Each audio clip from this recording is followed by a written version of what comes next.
Hi everyone, welcome to Two Bald Guys Talking Safety. I'm Langdon and Julian. And I'm Julian Taylor. And welcome to our podcast. Hello everyone, and welcome back to Two Bald Guys Talking Safety. I'm Langdon and Julian, and I have my dear British friend with me, Julian. How's it going, Jules? Hey Langdon, yeah, it's all good. I'm back in the UK after another flying visit to the States last week. But yeah, back on home soil this week for the pod. I know you've been traveling quite a bit lately. I've been a little more stationary, but you've really gone out everywhere. It's been good. We've had some really interesting journeys. We've been to the West Coast for the first time for the NSC conference, which was really interesting. Great to meet so many people who are health and safety is their sort of main thing, and talking to them about some of the things that they're looking to improve upon. And I think we're probably going to touch on one of those key areas today as we go through. I think you're right. And if everyone recalls, the last time we've been talking really about the life cycle of incident management and that overall process. And hopefully we've been able to share a couple of tidbits here and there about what can refine it, what can make it better. But, and now we kind of shifted from the investigation. We're going to the corrective action piece, the preventative action. What do we do? What does that actually mean? How can we learn from it? And it's pretty timely, I feel like, because, we were thinking about incidents. We were thinking about full investigations, now corrective actions and such. And this is approaching scary times, Jules. All Hallows Eve. I thought you were talking about the British government then for a moment, Langdon, but we'll stick to All Hallows Eve. We'll stay off the politics. We live in that. That's fine. Yeah. But Halloween time, everyone. It's if you recall, it was one of the first podcasts we ever did about a year ago. Was the Lone Wolf All Hallows Eve, and now it's that time again. We're so happy soon to be Halloween, Jules. Happy Halloween, Langdon.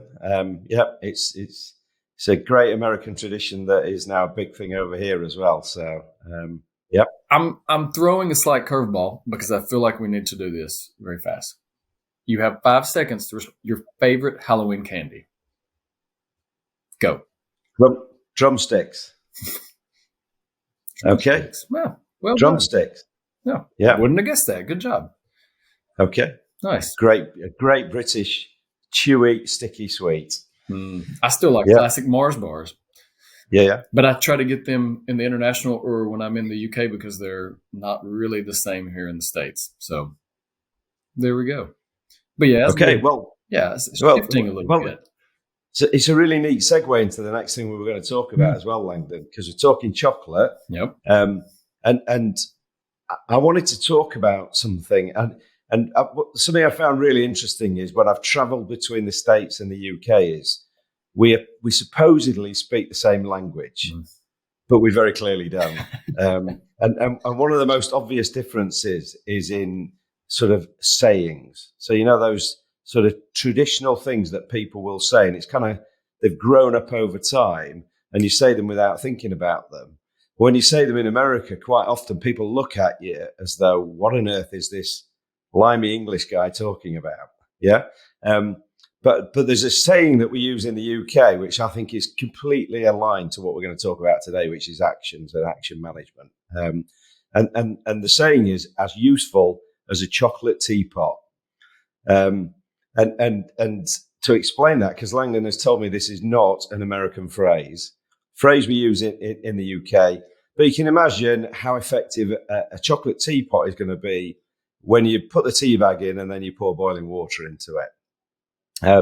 And it's an analogy I've used so often through my career when we've been talking to people about actions, because actually if we don't manage them in the right way, actually they're as useful as a chocolate teapot. And the reason we thought we would sort of have a standalone sort of episode talking about actions is because so often we go and talk to organizations and we look at sort of how they're managing safety at the moment and where they think they could improve. And one of the key things is that they just find it really challenging to get things done. Yeah. And when you stop and think about safety, Langdon, I think, again, I think we agree on this piece. you can have all the process in the world, you can have all the sort of forms, process, engagement in the world, but actually, if we don't nail that getting things done, actually we're not going to improve. We're not going to drive that continuous improvement that we want to. Yeah, for sure. And that was it was funny when you first told me that, because I had not heard that before, but I completely agree. You think about it, and as we've been discussing the incident management life cycle and everything and the overall process, you learn so much from the investigation piece. I mean, I probably have sound crazy because every time I'm like, this is actually the crux of the process, but and it's each piece that I feel like I've almost said that to. But then, and that's where you get to where we are now, and what comes from it. So, do you rectify the situation? Do you try to teach others and prevent it from happening again? Do what type of, if you didn't have the most thorough investigation, what type of corrective action are you able to put in place?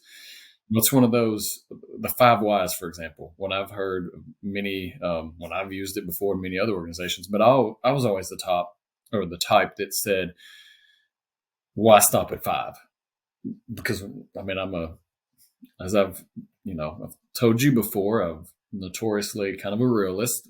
I've been told. So, why would I stop at 5 if I have more? But I think it's that principle of what happens if I don't come up with the right root cause or then corrective action. And then honestly, there is a certain level of, it's really probably a frustration from the standpoint of, have we actually fixed the problem? And if we haven't, what have we done? I think we've gone through a great exercise, but have we actually made a positive change when it comes to correcting that incident and hopefully trying to prevent it from occurring again? Because, history repeats itself. Incidents, there's going to be other similar type incidents that will occur. Even if there are slight process variations, they're going to happen. So how can we ensure that they don't again? And to me, that's one of the most important pieces when we talk about corrective actions, preventative actions as a whole. What does that even mean, really? Yeah, I think it's interesting when we were talking about this, we talked about corrective action, preventative actions, and sometimes we can be quick to put something in place because an incident's occurred, but actually we're not 100% sure that it's going to prevent stuff long term, are we? So it's that trying to take that longer term view. It's quite interesting as well. We've talked a lot. I think we might have even mentioned it last time, but how we review lots of things in safety. So we'll review a JHA or a risk assessment. We'll go back and review our audit templates and maybe do that on a regular basis. We do an investigation and put actions into place. And actually, there's not many businesses actually have any kind of review process then to say, right, let's go back to this in, say, 3 months' time, and let's check into those actions, make sure they're working, make sure they're not having some kind of knock-on effect elsewhere in the process. Yep. Well, and that's, and that you hit on something that's even broader. Maybe it's not even a corrective action that occurred from an incident, but maybe it was I won't even say a preventative incident. I mean, it is, but what if a piece of machine guarding broke? So I'm creating an action to send out to maintenance, hey, we need to get this fixed. I know they've fixed it, and they've maybe sent a note back, or however, if they're using software tool, whatever it is, great. They've sent something back, so I know they have, but how often do we routinely go through and make sure that is operational, or that is the way it should have been, especially if it wasn't? A lot of times people retrofit stuff. I mean, that's the way it is, just because you might not have the right part, they're able to get better. So that's one perfect example of an action that, how many times have we put the right thing in place to try to fix it? And I think what something you just said, it also is looking at it from the perspective of, how do people even manage actions? I know from my experience, just kind of going through it, there are differentiations, because the corrective actions usually they're knocked out of the park. Preventative actions, tell you what you said, so. Everything else, it's just sent it out, we expect it to get done, it said it was done, and and go on about your business. And I dare say some of those are the ones that could prevent something more serious that's inherently probably going to occur. Yeah, and I think it's interesting when you talk to people. We talk to people about, okay, how do you currently manage actions? And we'll get into this more in a moment in terms of some of the challenges that they create for themselves just because of the way they do it. But when you look at the process that they have in place, do I have to say process or process? I can never remember. But, you're back in the UK, so you can say you know what I'm talking about.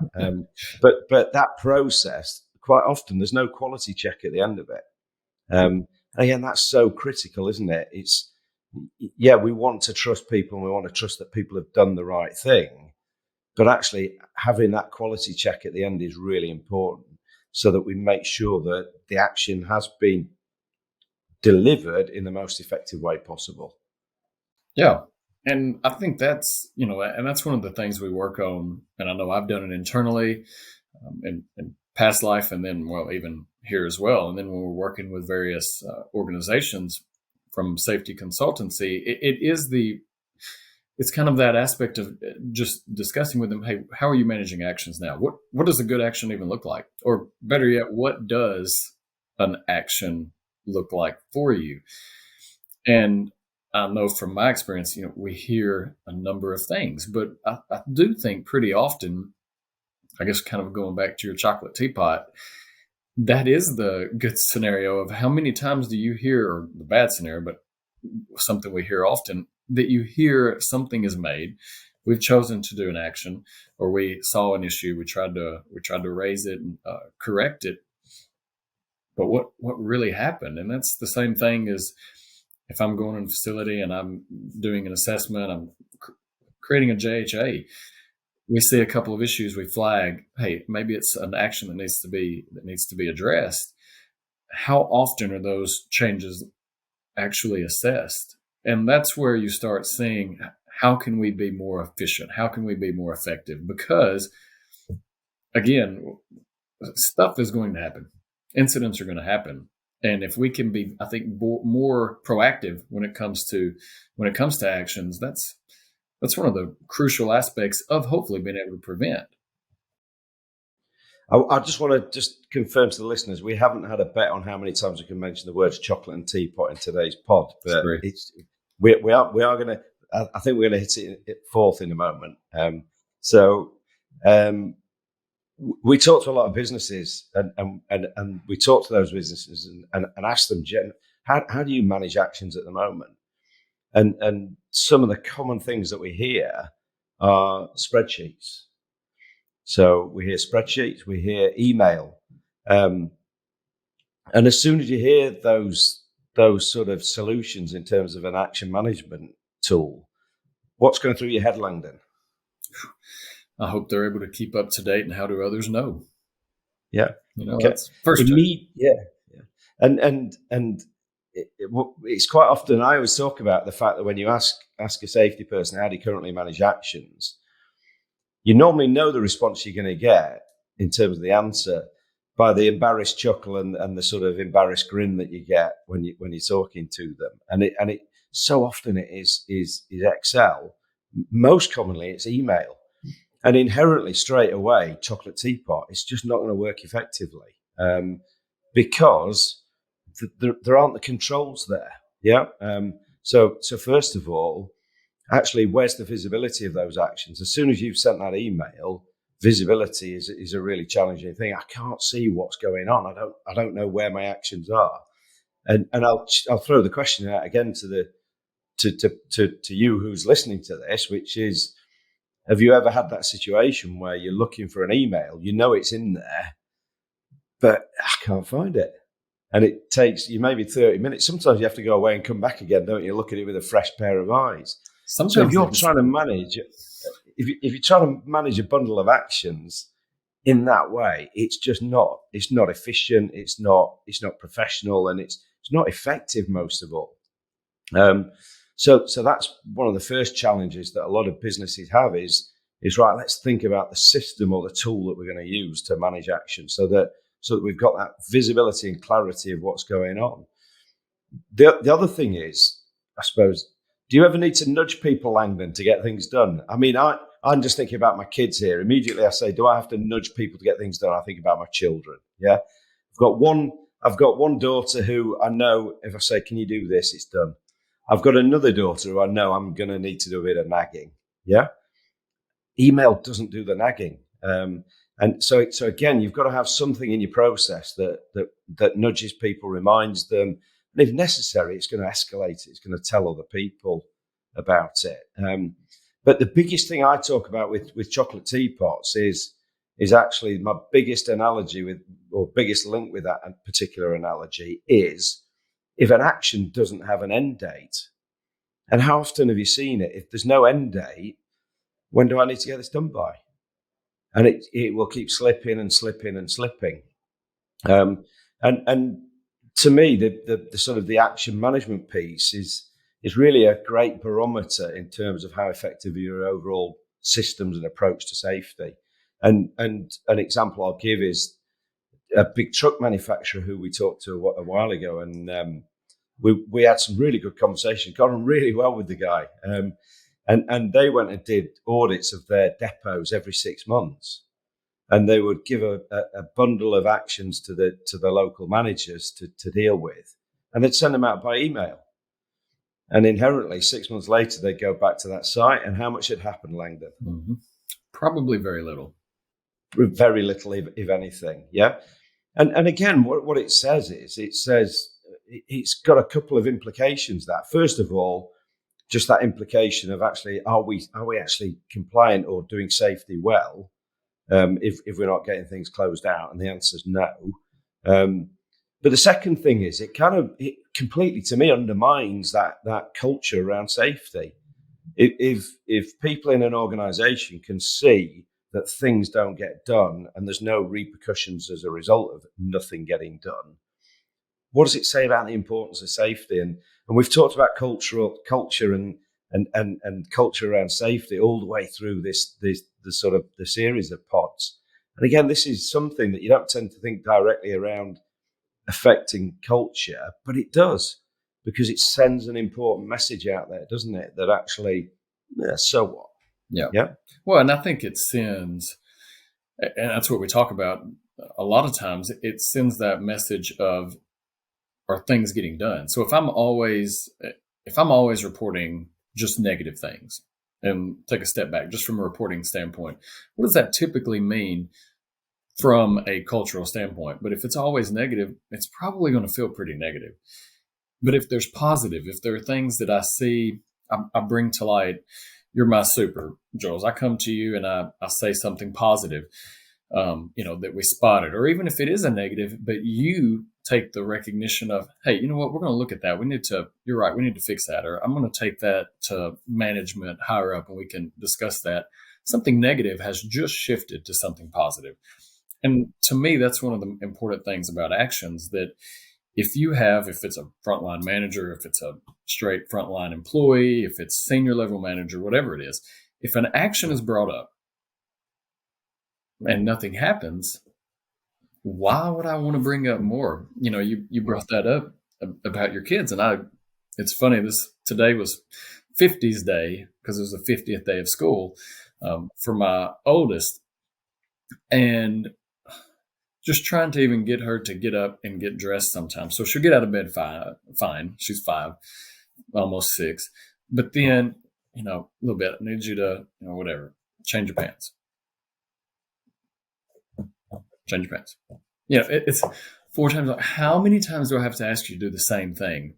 And a lot of times, I think it can get frustrating on both sides. If we have people putting actions in and the other person is not acting on it, or if we have someone putting actions in and the other person doesn't even realize it because maybe they're bad at checking emails, whatever the reasoning, you start to see kind of what we talk about in the whole honestly the essence of the blame cycle, you're going to have less communication. And, we've, I think, talked about that quite a bit, that communication is paramount for a good organizational culture, whether it's the aspect of health and safety, productivity, quality, whatever it is. And I think some of the better businesses that are truly practicing good health and safety, what I'll say, they understand that and they're open to that communication and they are proactively wanting to get better. I think about it also from the pre-incident investigation that we talked about. If I do a pre-incident investigation, so I'm making that effort to want to be better, want to be preventative. So nothing has happened. We're just going through thinking about critical elements. We're thinking about what type of failures could happen. If I come up with actions off of that and I don't do anything on it, and then an incident happens, what have we done? That was something we could have prevented. So I just look at it from the standpoint of actions. They really, we always, I think, kind of bottle it into that corrective and preventative actions post incident. But there's just, I go back to that. There's so many great opportunities that an action can be utilized. And those organizations that are doing it, I really think they're some of the ones that are ahead of the game. It's a great point. Is actually, when you stop and think about it, is actions really are a form of communication, aren't they? It's that communication to say, right, what have we done, or what do we need to do?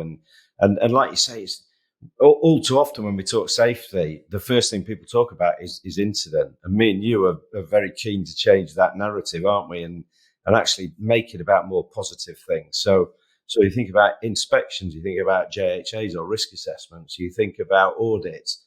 All of these positive activities all rely upon good action management if they're going to be great processes, don't they? Yeah, they really do rely on action management.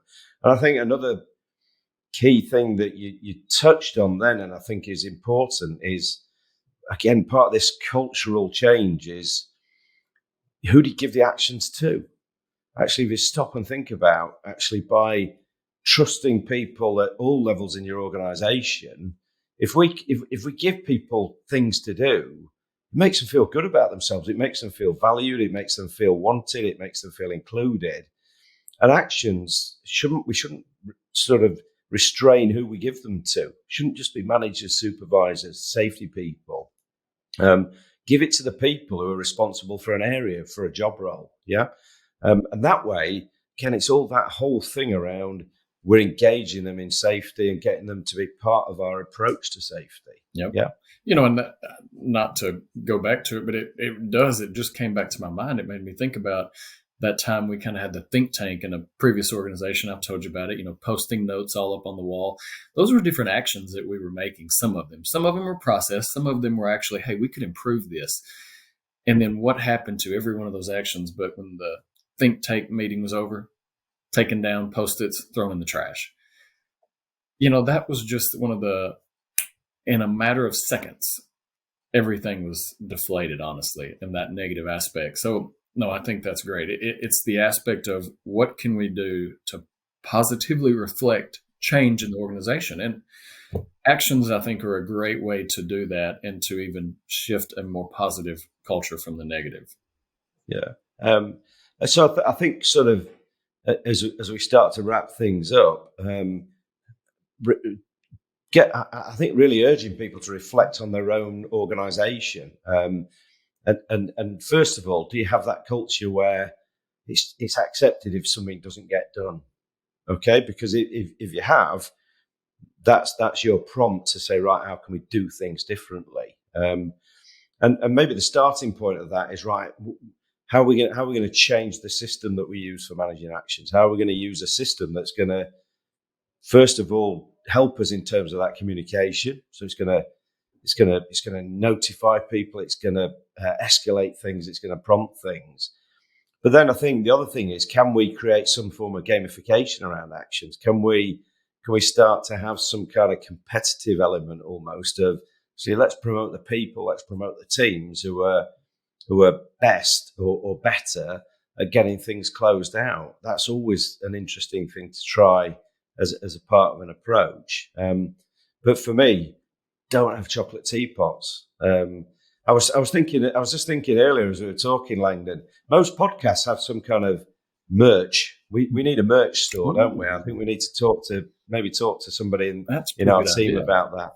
We could maybe have a Two Bald Guys chocolate teapot for Christmas, couldn't we? That could be quite a good idea. It's a pretty good idea. Right? So everyone, this has not been mentioned beforehand. Yeah. This was a good idea that came from nowhere. Yeah. Well done. And that's your prompt when you look at that chocolate teapot to think about, right, okay, is my process fit for purpose? Yeah. So really important things we've talked about there, which is have an end date.